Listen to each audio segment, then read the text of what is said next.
Hi guys, welcome back with me again in this channel. On today's tutorial, I'm going to show you how you can master shortcuts in WPS Office for maximum efficiency. So mastering shortcuts in WPS Office can save your time and boost your productivity. And through this video, I'm going to show you a list of essential shortcuts for Writer, spreadsheets, and also presentation or PowerPoint tools within the WPS Office.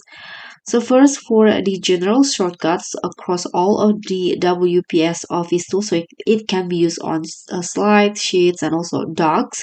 You can use Control plus N to create a new document. Okay, I'm going to show you the on-screen keyboard to make it easier for you. And the second shortcut is the Control plus O. You can open an existing file and Control plus F to save the current file you are doing or opening. And there's also this Control plus P that you can use to print a document, and Control plus Z to undo last action, Control plus Y to redo the last action, and Control plus W to close the current document. Lastly, you can use the Control plus key to exit the WPS Office.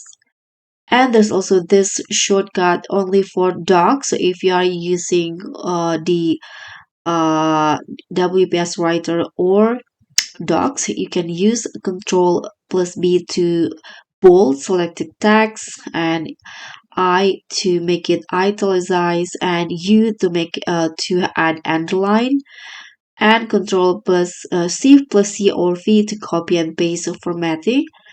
You can use also Control plus L to align the text, and for center you can use E, and for right you can use R. So Control plus R. And if you want to justify, you can Control plus G. And if you want to open the Find dialog box, you can Control plus F.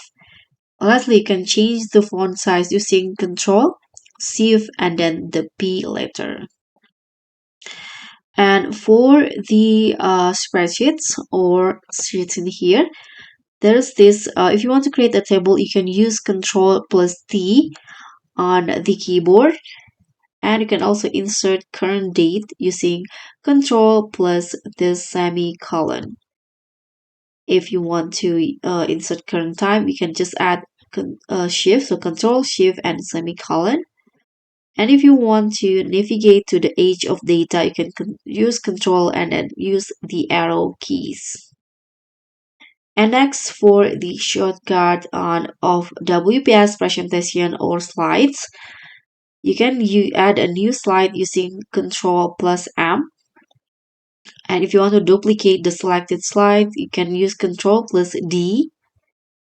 And start slideshow from the beginning using F5 on your keyboard. And if you want to add link, you can use Control plus K. And then if you want to group selected objects, you can use the Control plus G on your keyboard. And if you want to ungroup, just Control, Shift, and G. So, and if you want to customize shortcut, you can go to the settings and then find a customized shortcut to assign your preferred shortcuts. That's pretty much all. Thank you so much for watching. Don't forget to like, comment, and subscribe. Also click on thanks. Bye.